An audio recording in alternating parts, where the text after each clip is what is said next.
কেমন আছেন সবাই? আজ ফ্রাইডে মিস্ট্রিতে আপনাদের জন্য রহস্য গল্পটি লিখেছেন সতীনাথ ভাদুরী। তো আর দেরি না করে গল্পটি শুরু করা যাক। বাড়ি ঢুকেই দোল গোবিন্দ চৌধুরীর মেজাজ খারাপ হয়ে গেল। ভেবেছিলেন এক কাপ চা খেয়েই বেরোবেন ফুটবল ম্যাচ দেখতে। এরকম ম্যাচ গ্রামে বড় একটা হয় না। ভট্টাচার্য বাড়িতে মেয়ের বিয়ে, বরযাত্রী এসেছে, তারাই ফুটবল খেলবে গ্রামের ছেলেদের সঙ্গে। দেখলেন বারান্দায় মেঝের ওপর ঘড়ি শুয়ে, ঘড়ি মা ঘটিতে করে মেয়ের মাথায় জল ঢালছেন, আর এক হাতে পাখা। তাহলে এখনোই মূর্ছা গিয়েছে? 5 মিনিটও হয়নি এখনো। মাথায় জল দিয়ে মিনিট 5 পাখা করলেই মেয়ের জ্ঞান ফিরে আসে, কিন্তু তারপর তার শরীর হয়ে যায় দুর্বল। পুরো একদিন বিছানা শুয়ে রাখতে হয়। এই সময় ভয় কাতুরে মেয়েটা তন্দ্রার ঘোরেও চমকে চমকে উঠে। একজনকেও তখন কাছে না বসলে তার হয় না। তাদের একমাত্র মেয়ের ব্যায়ামের গতিবিধির এই সব খুঁটিনাটি তার মুখস্থ থাকবারই কথা। জন্ম থেকে মেয়ের এই ব্যায়াম 8 মাসে হয়েছিল বলে এ মেয়ে চিরকাল ক্ষণজীবী। মধ্যে মধ্যে ভয় পেয়ে অজ্ঞান হয়ে যায়। কি দেখে যে ভয় পায় ছোটবেলায় বোঝা যেত না। বড় হয়ে যখন কথা বলতে শিখলো তখন বোঝা গেল মাকড়সা। মাকড়সার ভয়ে মরে। কোথা থেকে যে মাকড়সার ভয় এলো? দোলগোবিন্দ বাবুর বিশ্বাস যে মেয়ে এই জিনিস পেয়েছে মায়ের কাছ থেকে। ঘড়ি যখন পেটে তখন তার মায়ের নাকে আর ওপরের ঠোঁটে খুব ঘা হয়। কবিরাজ মশাই বলেছিলেন মাকড়সাই চেটেছে। একরকম নাকি মাকড়সা আছে যেগুলো রাত্রিতে ঘুমন্ত মানুষের নাকের মধ্য দিয়ে নাড়া ঢুকিয়ে রক্ত শুষে খেতে আসে। এই কথা শুনবার পর থেকে কিছুকাল ঘড়ির মা রাতে ঘুমোতে পারতেন না মাকড়সার ভয়ে। মায়ের সেই ভয় মেয়েতে বর্তালো নাকি কে জানে। দোলগোবিন্দ চৌধুরীর ফুটবল ম্যাচ দেখা মাথায় উঠল। স্ত্রীর হাত থেকে পাখাখানি নিয়ে তিনিও বসলেন মেয়ের মাথার কাছে। বাইরের ঘড়িতে 5টা বাজলো ঢং ঢং করে। ভারী মিষ্টি আওয়াজ ঘড়িটির। বিলাতের একটি বিখ্যাত গির্জার ধ্বনি নকল করা। বহুকালের পুরনো কোনো সাহেবের যেন ছিল। ঠাকুরদা সদরে এক নিলামের ডাকে কিনেছিলেন। তখন চৌধুরী বাড়ির এতটা দৈন্যদশা ছিল না। এখন তো ঘটি বাটি পর্যন্ত বাধা পড়েছে। কিন্তু দারিদ্র্যের মধ্যেও ঠাকুরদার শখের জিনিস বলে এই দেয়াল ঘড়িটিকে বিক্রি করেননি দোলগোবিন্দবাবু। পুরনো হলে কি হবে, এখনও সুন্দর টাইম দেয়। বিক্রি না করার আরও কারণ আছে। ওই ঘড়িটা অন্য লোকে নিয়ে যাবে শুনলে তাদের একমাত্র মেয়ে কেঁদে কেটে অনর্থ বাঁধাবে। ছোটবেলা থেকে তার ওই ঘড়িটার উপর টান। বাড়ির ভেতরে হয়তো খুব কান্নাকাটি করছে, বাইরে ঘরে নিয়ে এলে সব কান্না থেমে যেত। হা করে তাকিয়ে থাকতো দেয়াল ঘড়ির নরন্ত পেন্ডুলামটির দিকে। হাঁটতে শিখবার পর তো কথাই নাই। ফাঁক পেলেই চলে আসতো বৈঠকখানায়। এসেই ঘড়ি দেখবার আনন্দে হেসে একেবারে কুটিপাটি। তখনও মেয়ের নাম ঘড়ি হয়নি। কথা বলতে শিখবার পর সে বলতো যে ঘড়িটা তাকে খুব ভালোবাসে। পোষা ঘড়ি, তাই সে কাছে গেলে আহ্লাদে জোরে জোরে শব্দ করে। আরও কত মজার মজার কথা বলতো ঘড়িটার সম্বন্ধে তার ঠিক নেই। মেয়ে হাটের মুঠো খুলেছে। বাবা বুঝলেন যে এতক্ষণে মেয়ের জ্ঞান ফিরে এলো। ও ঘড়িমা, ভয় কি? এই তো আমরা রয়েছি, চোখ খোল মা। ঘড়ি চোখ খুলল, মুখ এখনো ভয়ে ফ্যাকাশে হয়ে রয়েছে। মা বাবার এসব গা সওয়া হয়ে গিয়েছে আজকাল। মেয়েটা সকাল থেকে বিয়ে বাড়ি খাবার জন্য নাচানাচি করছিল, আর যাওয়া হলো না। আজকের দিনটায় এই বিদ্ঘুটে রোগ মেয়েটাকে রেহাই দিল না। দুঃখের কথা বই আর কি। এই গল্প সে গল্প করে মেয়ের মন ভুলিয়ে রাখার চেষ্টা করলেন বাবা। ওদিকে স্কুলে মাঠে ফুটবল ম্যাচ আরম্ভ হওয়ার কিছুক্ষণ পরেই রেফারির খেয়াল হয় যে তার রিস্ট ওয়াচটি বন্ধ হয়ে গিয়েছে। তখন দরকার পড়ল আর একটি ঘড়ির। খোঁজ দেখা গেল দর্শকদের কারো হাতে ঘড়ি নেই। রেফারি নিজেও বরযাত্রীদের লোক। বরযাত্রীদের মধ্যে যারা খেলতে এসেছে তারা ঘড়ি আনেননি মাঠে। শেষ পর্যন্ত স্কুল বোর্ডিং থেকে আনা অ্যালার্ম ওরা একটি টেবিল ঘড়ি হাতে নিয়ে রেফারি কাজ চালিয়ে নিলেন। সেই সময় বরযাত্রীদের ঠাট্টার উত্তরে গ্রামের কে একজন উত্তর দিয়েছিল, ঘড়ির দরকার কি মশাই? এই গ্রামে এখানকার মেয়েরা পর্যন্ত বিনা ঘড়িতে কাঁটায় কাঁটায় ঠিক কটা বেজেছে বলে দিতে পারে। এই কথার থেকে ব্যাপারটি আরম্ভ। রেফারি ছিলেন একজন সাংবাদিক। শুনেই তার কান খাড়া হয়ে উঠল। খেলা শেষ হলে তিনি নিজে থেকে কথাটা পেরে বুঝতে চেষ্টা করেছিলেন তার মধ্যে কতটুকু সত্যটা রয়েছে। তারপর ঘড়ি নামে সে মেয়েটিকে দেখতে গিয়েছিলেন। কৌতূহল চাপতে পারেননি। অসুস্থ শরীরের ওপরও মেয়েটি ঠিক ঠিক সময় বলে দিয়ে সেদিন তার কৌতূহল পূরণ করেছিল। দোলগোবিন্দবাবু খুব কথা বলতে ভালোবাসতেন। রেফারি শুধু জিজ্ঞেস করেছিলেন, এর নাম ঘড়ি রেখেছিলেন কবে থেকে? উত্তরে দোলগোবিন্দবাবু একেবারে বিরাট পর্ব শুনিয়ে ছেড়েছিলেন। তখনও মেয়ে ছোট। ওর মা একদিন আমাকে জিজ্ঞেস করে, দেখো তো কটা বাজলো বাইরের ঘড়িতে। মেয়ে খেলা করছিল ভাড়ার ঘরের বারান্দায়। সেখান থেকে সেই জবাব দিল, একটা কাঁটা একেবারে উপরে আর একটা একেবারে নিচে। আমরা অবাক। সত্যি বাইরের ঘড়িতে ঢং ঢং করে 6টা বাজতে শোনা গেল। তখনও মেয়ে ঘড়ি দেখতে জানে না। সেই থেকে ওর মা ওকে ঘড়ি বলে ডাকতে আরম্ভ করে। ঘড়িমার আমার সব ভালো, শুধু শরীরটা চিরকাল এইরকম থেকে গেল। আমাদের এই একটি মাত্র সন্তান, তারও এই স্বাস্থ্য। ভেবেছিলাম বড় হয়ে সেরে যাবে, কই আর সারল। 10 বছর পূর্ণ হয়ে যাবে তার আসছে মাসে।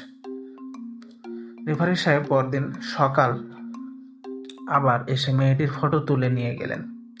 দিন কয়েক পরেই শ্রীমতী ঘড়ির ফটো ও তার অলৌকিক ক্ষমতার কথা খবরের কাগজে বার হলো। বিবরণ বিস্তৃত।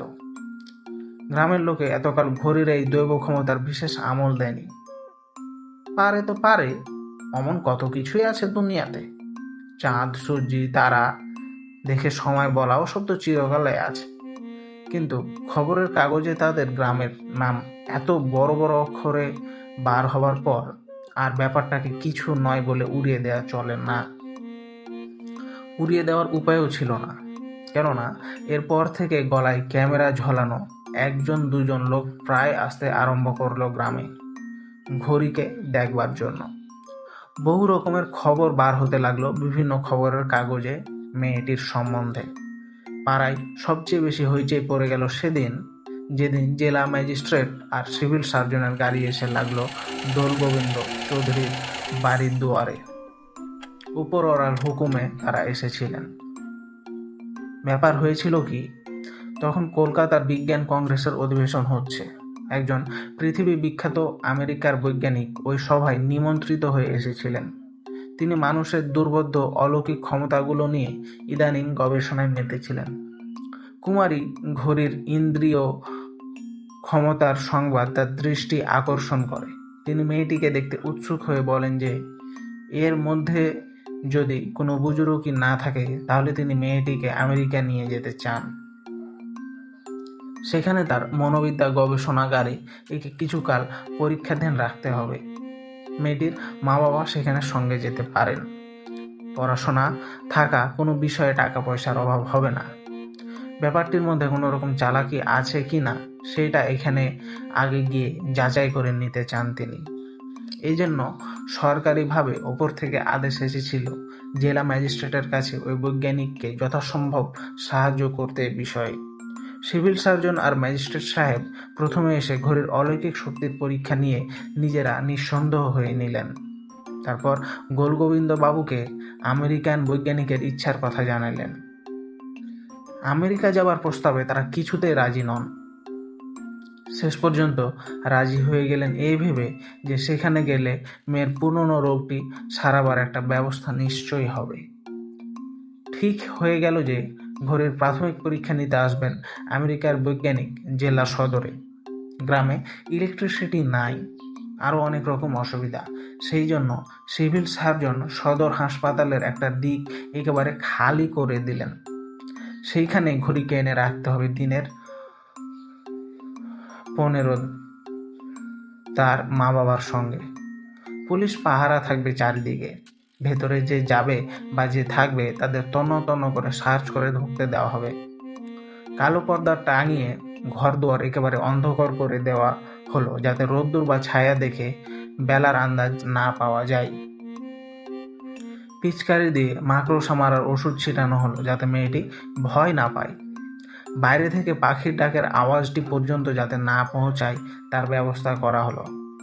সব দিকে বৈজ্ঞানিকের সজাগ দৃষ্টি, কোনো রকম ফাঁকির সুযোগ যাতে থাকতে না পারে পরীক্ষায়। আমেরিকার ব্যাপার সারা পৃথিবীর কাগজে প্রচার হয়ে গেল যে এ পরীক্ষার কথা।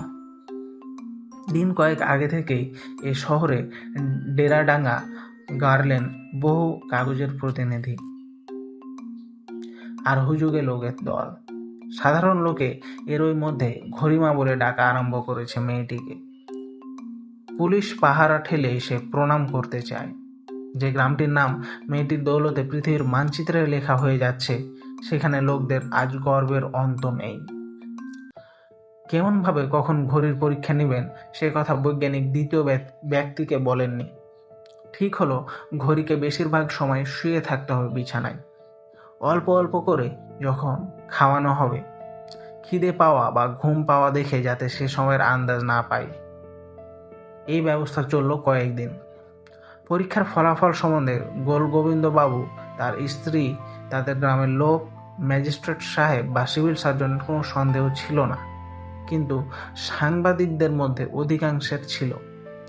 ফলাফলের জন্য দিন কয়েক প্রতীক্ষা করে তারা অধৈর্য হয়ে উঠেছে।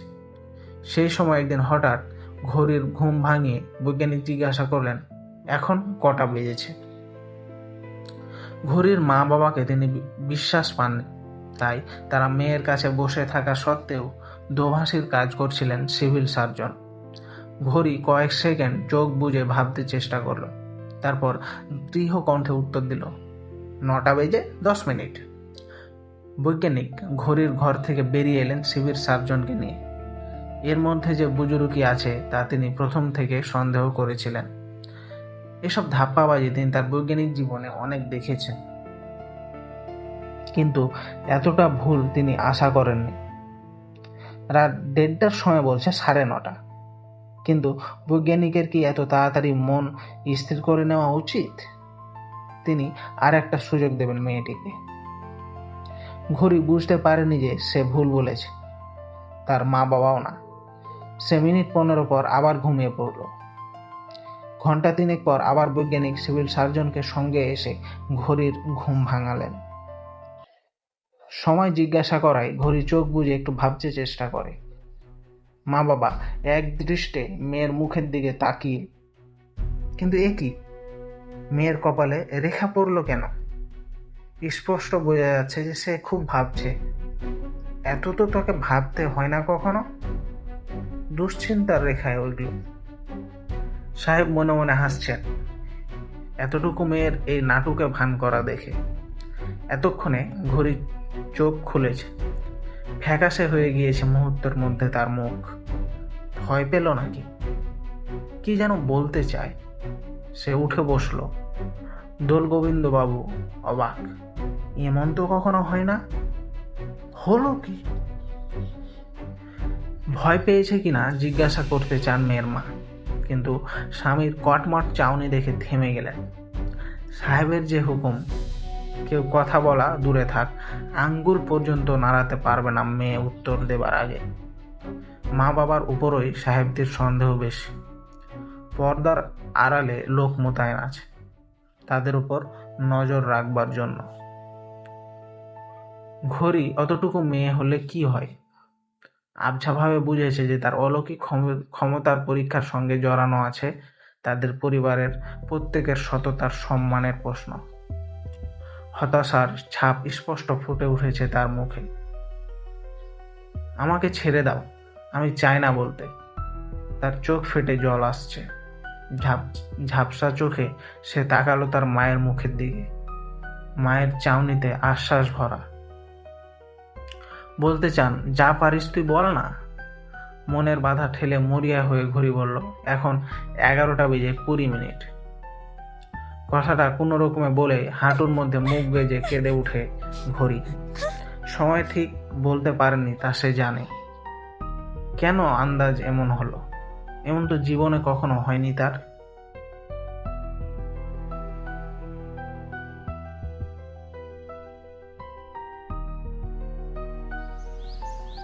সাহেব নিজের ঘড়ি দেখলেন। 4:16। সকাল হওয়ার আর বেশি দেরি নেই। বৃথায় কয়েকদিন সময় নষ্ট হল। নিষ্পাপ মেয়েটাকে অযথা কতকগুলো মিথ্যে কথা বলা শেখাচ্ছে।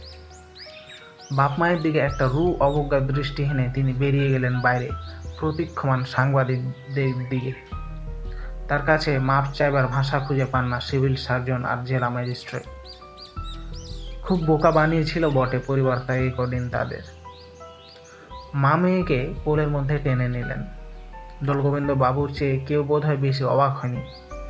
ঘড়ি একটু শান্ত হলে তিনি তাকে ক্রমাগত প্রশ্ন করতে আরম্ভ করেন। মেয়ের উত্তর থেকে তিনি মোটামুটি বুঝলেন ব্যাপারটা। সময় জিজ্ঞাসা করলে ঘড়ি মুহূর্তের জন্য চোখ বুজে ভেবে নিত। তখন তার চোখের সম্মুখে ফুটে উঠত বৈঠকখানার দেয়াল ঘড়ির ডায়ালটা। সেটা দেখেই সে বলতো কটা বেজেছে। একদিনের জন্য এরকমভাবে বলা তার উত্তর ভুল হয়নি। ঘড়ির অলৌকিক ক্ষমতায় কোনো ফাঁক ছিল না। শুধু সে যে মান সচক্ষে ঘড়ির ডায়ালটা দেখতে পায় এই কথাটি মা বাবা কারো কাছে বলতেন না। মেয়েকেও এ কথা কাউকে বলতে বারণ করে দিয়েছে। কিন্তু আজ কি হল? মেয়েটা কাঁদতে কাঁদতে বলছে, প্রথমবার দেখলাম 9:10।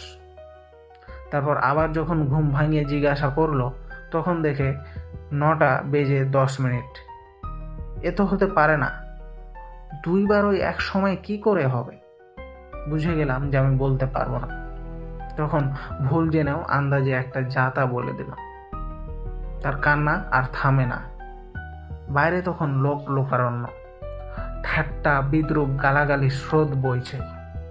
তাদের হাত থেকে বাঁচানোর জন্য পুলিশ পর্দা ঘেরা গাড়িতে করে পরিবারটিকে বাড়ি পৌঁছে দিয়ে এলো। দোলগোবিন্দবাবু প্রথমে ছুটে গেলেন বাইরের ঘরের ভেতর। দেয়াল ঘড়িটা 9:10 বন্ধ হয়ে গিয়েছে। বন্ধ হবার তো কথা নয়। এ ঘড়িতে যে 15 দিন পর পর দম দিতে হয়। তিনি যে যাবার আগে নিজে দম দিয়ে গিয়েছিলেন। ঘড়িটা খুলে দেখলেন মাকড়সার জাল বুনেছে ভেতরে, তাই বন্ধ হয়ে গিয়েছে।